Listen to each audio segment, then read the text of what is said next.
एक शहर में मायका ससुराल। उदयपुर के रहने वाले रघुनंदन जैन के परिवार में उनकी पत्नी सुनीता, उनके दोनों बेटे नीरज और सुदीप और दोनों की पत्नियां काव्या और रोमा रहा करते थे। काव्या बड़े बेटे नीरज की पत्नी थी और रोमा छोटे बेटे सुदीप की। काव्या का मायका जयपुर में था, लेकिन रोमा का मायका उदयपुर में। इसकी वजह से रोमा का अक्सर अपने मायके में आना जाना होता रहता था, लेकिन काव्या साल में एक बार भी मुश्किल से अपने मायके जा पाती थी।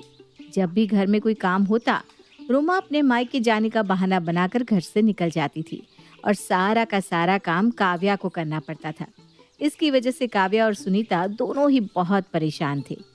एक दिन रघुनंदन जी अपने परिवार के लोगों को बुलाकर एक खास खबर सुनाते हैं। देखो बच्चों, मेरे बचपन का दोस्त मुकेश अपनी पत्नी के साथ हमारे घर आने वाला है, इसलिए तुम सबको उनका खास ख्याल रखना है। क्या बात कर रहे पापा? मुकेश अंकल इतने सालों के बाद हमारे घर आ रहे हैं। मुझे तो अब ठीक से उनका चेहरा भी याद नहीं। जहाँ तक मुझे याद है, आखिरी बार जब उनसे मिले थे तो मैं बहुत छोटा था। बिल्कुल ठीक कह रहे हो सुदीप, तुम तो सिर्फ 10 साल के थे। आप चिंता मत कीजिए पापा जी, हम आपके दोस्त और उनकी पत्नी दोनों का अच्छे से ख्याल रखेंगे। भाभी बिल्कुल ठीक कह रही हैं पापा जी। इतना आसान नहीं है मेरे दोस्त और उनकी पत्नी का ख्याल रखना। भाई, खाने पीने को लेकर बहुत ज़्यादा ध्यान रखने वाला इंसान है वो। खाने पीने का बहुत शौकीन है। तुम दोनों बहुओं को अच्छा खाना बनाना होगा और उनकी ठीक से सेवा भी करनी होगी। जी पापा जी, हम ख्याल रखेंगे। अगले दिन सुबह के वक्त जब मुकेश और उसकी पत्नी के घर आने का वक्त हुआ, ठीक उससे पहले ही रोमा अपने कमरे से निकलकर बाहर आई। मम्मी जी, मेरे मायके से फ़ोन आया था। तुम्हारे मायके से तो रोज फोन आता ही रहता है बहू। वो कहना मम्मी जी, मेरी मम्मी के सर में बहुत दर्द हो रहा है, तो उन्हें डॉक्टर के यहाँ पर लेकर जाना होगा। लेकिन रोमा तुम्हारा भाई है ना, वो तुम्हारी मम्मी को लेकर जा सकता है। देखो, अभी हमारे घर में मेहमान आने वाले हैं।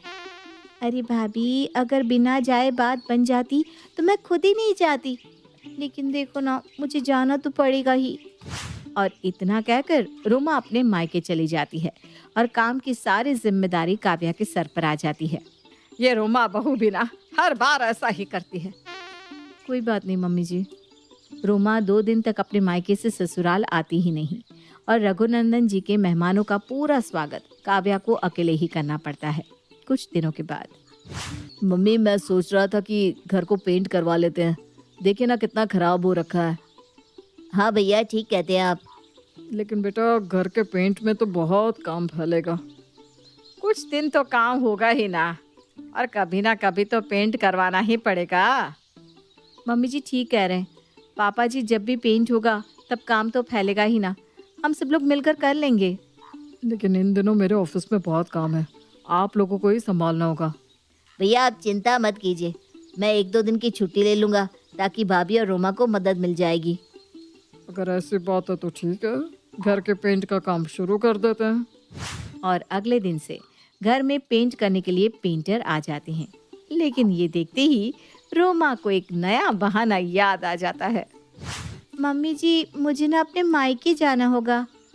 अरे लेकिन अब क्या हुआ बहू? अब तो तुम्हारी मम्मी की तबीयत भी खराब नहीं है। अरे मम्मी जी, वो क्या है ना, मेरी मम्मी के मायके में एक शादी है और मम्मी को उसकी शॉपिंग करवानी है। अब देखिए ना, मम्मी की तो मैं एक ही बेटी हूँ, मैं उन्हें शॉपिंग नहीं करवाऊंगी तो कौन करवाएगा। लेकिन रोमा, हमारे घर में पेंटिंग का काम फैला हुआ है ना। अरे तो क्या हुआ भाभी, सुदीप है ना, उन्होंने छुट्टी ले तो ली है, वो कर देंगे आपकी हेल्प। देवर जी की हेल्प से काम नहीं चलने वाला। एक जना घर की साफ सफाई करवाएगा तो दूसरा जना रसोई में काम करेगा। अब देखिए ना भाभी, अगर मैं शॉपिंग करवाने नहीं गई तो मेरी मम्मी शादी में कैसे जाएगी। बेटी होने के नाते मुझे ये सब तो करना ही पड़ेगा ना। ठीक है, जैसा तुम्हें ठीक लगता है वैसा करो, जाओ तुम अपने मायके। और इस तरह से रोमा एक बार फिर काम से बचने के लिए अपने मायके भाग जाती है और काव्या को इस बार भी घर का सारा काम अकेले करना पड़ता है। कुछ दिनों के बाद काव्या की 5 साल की बेटी सिया के स्कूल की छुट्टियां शुरू हो जाती है और काव्या नीरज से अपने मायके जाने की बात करती है। नीरज, पूरा 1 साल बीत गया है, मैं अपने मम्मी पापा से नहीं मिली। मुझे अब अपने मायके जाना है। हाँ हाँ, क्यों नहीं काव्या, तुम जब मर्जी अपने मायके चली जाओ। वैसे भी देखो ना, रोमा तो लगभग हफ्ते में 2 बार अपने मायके जाती है और तुम सारा दिन यहाँ पर काम करती रहती हो। कोई बात नहीं नीरज, लेकिन अभी मैं कुछ दिनों के लिए मायके जाना चाहती हूँ। ठीक है, कल सुबह तुम इस बारे में मम्मी पापा से बात कर लेना, मैं तुम्हारे टिकट बुक करवा दूंगा। अगले दिन सुबह के वक्त काव्या चाय बनाकर अपने सास ससुर के पास जाती है। मम्मी जी, पापा जी, मैं सोच रही थी कि कुछ दिनों के लिए मैं मायके चली जाती हूँ। हाँ हाँ बेटा, क्यों नहीं। वैसे भी सिया की छुट्टियाँ शुरू हो गई है, तुम कुछ दिनों के लिए अपने मायके रहकर आ जाओ बेटा।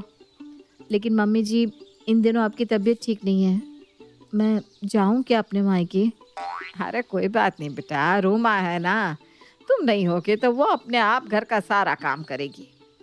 ठीक उसी वक्त रोमा अपने कमरे से निकलकर बाहर आती है। मम्मी जी, मुझे ना आप सब लोगों को एक गुड न्यूज़ सुनानी थी। मेरी प्रेगनेंसी की रिपोर्ट पॉजिटिव आई है, आप दादी बनने वाली हैं। अरे वाह रोमा, ये तो बहुत बड़ी खुशखबरी है। लेकिन देखो, अब तुम्हें अपना अच्छे से ख्याल रखना होगा। हाँ हाँ भाभी, मैं वही सोच रही थी कि यहाँ पर तो बहुत काम होता है, मैं कुछ दिनों के लिए अपने मायके चली जाती हूँ। वैसे भी यहाँ पर तो सब कुछ आप अच्छे से संभाल लेती हैं। बिल्कुल नहीं, तुम हर सप्ताह अपने मायके जाती हो। काव्या बहू साल में 1 बार जाती है और अभी उसके मायके जाने का टाइम है। कैसी बात कर रही हैं मम्मी जी? मुझे प्रेगनेंसी में अपना ख्याल भी तो रखना है। अगर मैं अपने मायके चली जाऊंगी तो अच्छे से केयर हो जाएगी। बहू, तुम तो इस तरह से बात कर रही हो जैसे ससुराल में तुम्हारे ऊपर अत्याचार होता है। तुम यहाँ भी तो अच्छे से रह सकती हो। तुम्हारे पापा जी बिल्कुल ठीक कह रहे हैं, काव्या को अपने मायके जाना है। मेरी तबीयत ठीक नहीं है, इसलिए तुम यहीं रहो। सारी लड़कियां अपनी पहली प्रेगनेंसी में अपने मायके जाती है, लेकिन आप लोगों को तो मेरी खुशी बर्दाश्त ही नहीं। इतना कहकर रोमा वहां से रोते हुए चली जाती है। अगले दिन सुबह के वक्त जब घर के सब लोग बैठे होते हैं तो काव्या चाय और नाश्ता लेकर आती है। ये लीजिए आप लोगों का चाय और नाश्ता। अरे भाभी, आप तो अपने मायके जाने वाली थी ना? कोई बात नहीं रोमा, तुम्हारी प्रेगनेंसी है और तुम्हें केयर की ज़्यादा ज़रूरत है। एक काम करो, तुम अपने मायके चली जाओ, यहाँ का सारा काम मैं संभाल लूँगी। थैंक यू सो मच भाभी, ये तो आपने बहुत अच्छी बात बताई। मैं ना अभी अपने मायके जाने की पैकिंग करती हूँ। इतना कहकर रोमा अपने कमरे में पहुँचती है। क्या कर रही है रोमा? क्या कर रही हूँ मतलब? अरे अपने मायके जाने की तैयारी कर रही हूँ। पहली प्रेगनेंसी है मेरी, अब मैं 3 महीने तक ससुराल नहीं आने वाली। रोमा, तुम्हारा जब मन होता है तुम अपने मायके चली जाती हो। तुमने कभी काव्या भाभी के बारे में सोचा? इसमें सोचना क्या है? देखो रोमा, उन्हें पूरा 1 साल हो गया है अपने मम्मी पापा से मिले हुए, और तुम्हारा मायका तो इसी शहर में है। तुम्हारी प्रेगनेंसी की वजह से भाभी ने अपने मायके जाने का प्लान कैंसिल कर दिया। क्या उनका मन नहीं करता होगा अपने मम्मी पापा से मिलने का? सुदीप की बात सुनकर रोमा सोच में पड़ जाती है और बिना कुछ कहे कमरे से बाहर निकलकर वहां आती है जहां पर सब लोग बैठे थे। अरे रोमा, क्या हुआ? तुम गई नहीं अभी तक? नहीं भैया, और मुझे कहीं जाना भी नहीं है। अरे लेकिन अचानक से हुआ क्या? वो क्या है ना मम्मी जी, मैंने हमेशा सिर्फ अपने बारे में सोचा, इसी शहर में मायका होने का फ़ायदा उठाया, लेकिन काव्या भाभी ने मेरी वजह से अपना मायके जाना कैंसिल कर दिया। मुझे समझ में आ गया है कि इस घर के लिए मेरी भी कुछ जिम्मेदारी है। अब मैं रोज़ रोज़ अपने मायके नहीं जाऊंगी और अपने ससुराल वालों का ख्याल रखूंगी।